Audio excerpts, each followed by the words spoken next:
Assalamualaikum warahmatullahi wabarakatuh. Yang terhormat Bapak Lumit Wicaksono MPD sebagai dosen pengampu kami dan rekan-rekan sekalian yang saya banggakan. Izin memperkenalkan diri, nama saya Angga Tri Ardanata Atmaja dengan NPM 52 dan rekan saya Febria Nuraini dengan NPM 88. Di sini kami dari kelompok 9 ingin membahas materi tentang landasan sejarah dalam pendidikan. Apa itu landasan sejarah pendidikan? Landasan sejarah dalam pendidikan merujuk pada pemahaman dan penggunaan sejarah sebagai dasar untuk mengembangkan kurikulum dan metode pembelajaran. Hal ini memungkinkan siswa untuk memahami bagaimana pendidikan telah berkembang dari masa lalu hingga saat ini, dan bagaimana hal itu dapat membentuk masa depan pendidikan. Sejarah pendidikan di Indonesia. Yang pertama, zaman kolonial Belanda. Pendidikan di Indonesia sebelum kemerdekaan didominasi oleh pihak Belanda. Pendidikan hanya ditujukan bagi kalangan tertentu, seperti para pribumi yang dianggap mampu dan berbakat.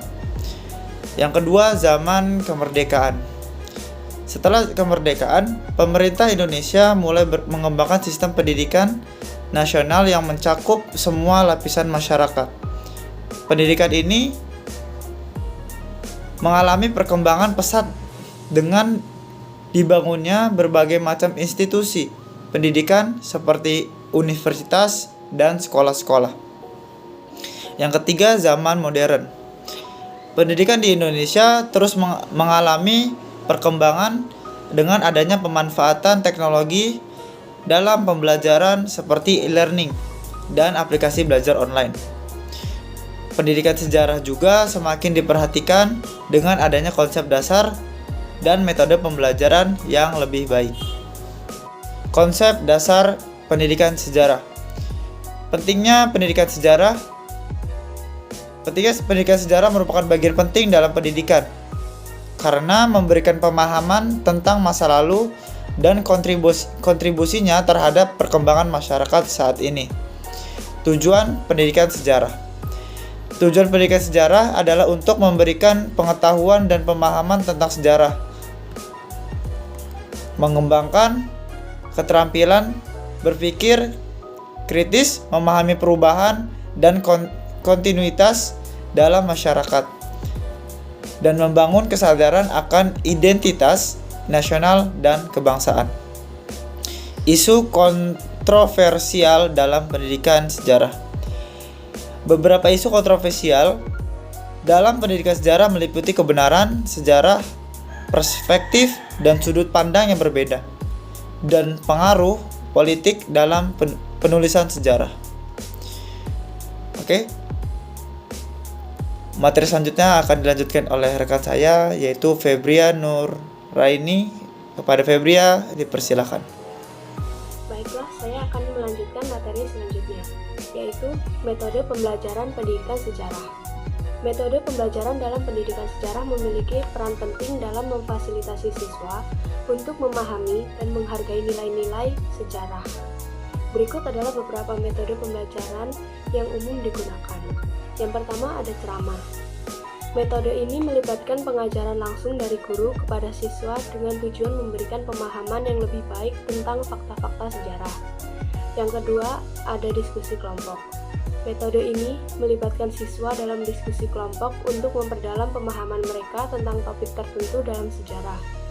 Dan yang terakhir ada studi kasus. Metode ini melibatkan siswa dan analisis kasus-kasus sejarah tertentu untuk memperdalam pemahaman mereka tentang sejarah dan implikasinya dalam kehidupan saat ini. Kemudian, ada pemanfaatan teknologi dalam pembelajaran pendidikan sejarah. Teknologi telah membawa pengaruh besar dalam dunia pendidikan, termasuk dalam pembelajaran sejarah.